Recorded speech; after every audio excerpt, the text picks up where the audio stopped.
Hello there, Planet Coaster 2 friends. First of all, let's just address the fact that I do have the cold.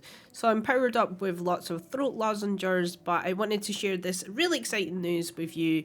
So let's get ready to jump into the 25 incredible new features that you have been waiting for to come to Planet Coaster 2, which will be available for free with Update 1, which is due on the 12th of December. Starting off with a bang. The ye old faithful has returned to Planet Coaster 2. You will now be able to dazzle your guests with a selection of fireworks, which will include letters and icons. Pair this up with the event synchronizer and you will have a firework display that Walt Disney himself will be proud of. Talking of the guests, there will be a new heat map for guest tolerance, which will show you their tolerance for fear, nausea, and ride height, amongst other factors, which is great if you want to section your park and tailor your rides to your guest needs. But it doesn't stop at your guest. The staff and maintenance is also getting a much needed update. Janitors will now empty bins in their staff zones. Can I get an amen? I know we've all done it, and a moment of silence please for the janitors that we have lost along the way because we just thought they were too lazy. Sorry, Gary. But no longer will you be facing unfair dismissal, your janitors will actually empty bins.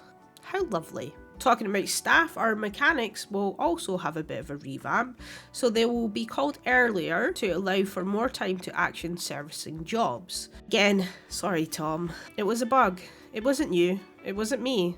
Please don't sue us. Rides and coasters have also been looked at with rebalancing the condition in which they decay. The team has noticed not all rides were treated equal, and with the rebalancing, there should be more balance within the force, or your parks. Talking about coasters, oh my gosh, this is cool. Shut the front door, Nancy, and grab a chair. You want to sit down for this one. So you will now be able to have loading and unloading stations. Yes, queen. You will now be able to place down separate stations to allow your guests to go on to the coaster, and then they can have a wee twirly whirly whilst a second station will unload your guests. That is a massive game changer.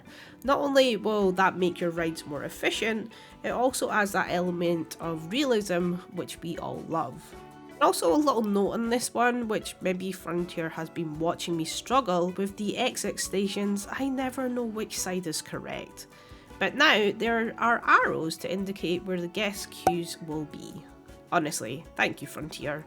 Something so simple makes a huge difference. I also forgot to mention that you'll have to use 3 gates while using these loading and unloading stations. So you'll have to place down a gate which your guests will load onto the station, and then an exit gate for your guests to come off of the station. But you will have to add in a third gate, which is a staff gate. And if this sounds completely and utterly confusing, then don't worry, I will make sure in the future there will be a tutorial on the channel. Transport rides will also have the ability to add customizable scenery, so you can go crazy, just like what we do with the flat rides and coaster carts. And I'm sure a lot of people will be using this until we get parade floats added to the game. And no, that has not been confirmed, so don't come at me in the comment section. It's just something that I think could be added to the game in the future as a future update or DLC. Again, it has not been confirmed. But talking of scenery, glass has been added to the game. Hurrah! Yes, glass. No longer will we be using the water pieces. We can now officially use the glass the way it was intended. Or not. I've seen plenty of people use flower pots for tentacles. Yes, I said tentacles, and it just blows my mind. The way that we use pieces in Planet Coaster is insane, and I'm sure that's going to be no different for the glass pieces. And you'll be thrilled to know that it comes with or without a frame, which adds an extra level of versatility. Talking of versatility, coaster supports will now be added as new scenery pieces for those coaster engineers who love to add custom coaster support. I mean, a beam is a beam, my friend, but that beam also makes the coaster structurally sound. So it's a wise choice to add them, and it makes your coasters more realistic, if you use them correctly, which I clearly won't be. The UI or user interface has also had a bit of an upgrade, especially when it comes to creating rides and coasters. No longer will you have to faff around and scroll through lots of rides and coasters. It's just one simple click at the bottom and you can see all of the rides and coasters available. Although I kind of liked the details that was there. The return to browser option will also work while inside the track editor, and for PC players, angle snap and other sliders will have an off option, which will make toggling a lot easier. You will also be able to toggle this with a keybinder. Just look how smooth that is. You will also see browser tooltip when in placement mode, and browser tabs will remain on screen, which means that the browser will no longer close when placing blueprints. For PC players, you will now be able to do edge scrolling, which looks pretty cool. Not a feature that I necessarily use, but it's great to cater for those who do like it. Let's talk about colour. One of my favourite things. So now when you go to the colour wheel, you will be able to select a colour and you do not have to press confirm. You can simply select a colour and then it will automatically highlight that colour. But if you are like me and probably have it now embedded into your brain, the option is there for you to click confirm, even though you don't have to. And staying on the topic of colour, you will no longer have to require the hashtag when adding a hex code manually. Now you may think, what is a hex code? I do not understand what you're talking about. So basically the hex code is a number which represents a colour. So if you go to something like the Adobe Colour Wheel and you select a colour, this is your hex code here.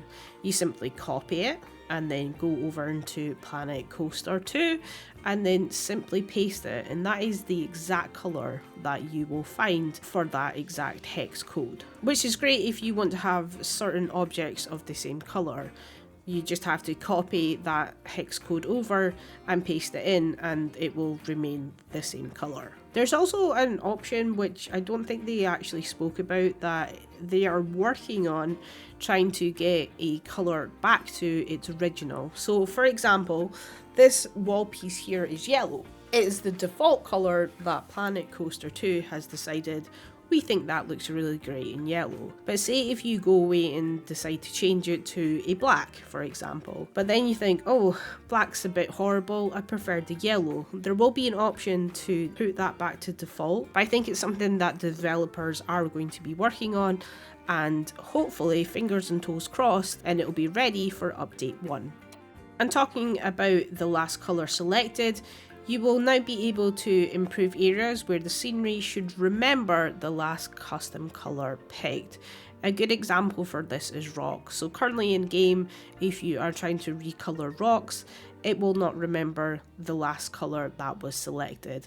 But now, in update 1, you should be able to remember that colour. No longer will you have to individually select the rocks and change its colour.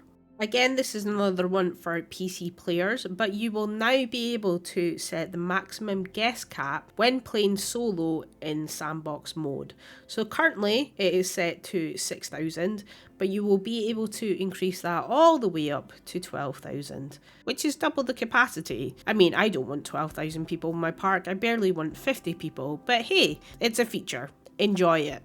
And staying on the topic of Sandbox, you will be able to change the weather. Oh my gosh. Yes, no longer will we be miserable building in the rain. You will be able to live your life all sunny and beautiful. Experience building the way it should be, happily. This is a massive thing for me. I'm very grateful that this has been implemented in update 1. And I have to put my game on pause currently because I just cannot build when it is raining. So yeah, very happy about the weather change coming. Water droplets will also be visible on the game camera when the camera goes underwater in pools, and I believe it will also be added when you are in the POV for slides, which is a really nice feature. And you can see here that the camera is just slightly in that area where we are underwater, kind of not. And you can see those little droplets at the top. But it's just those little elements of detail which makes it really immersive, and I love that.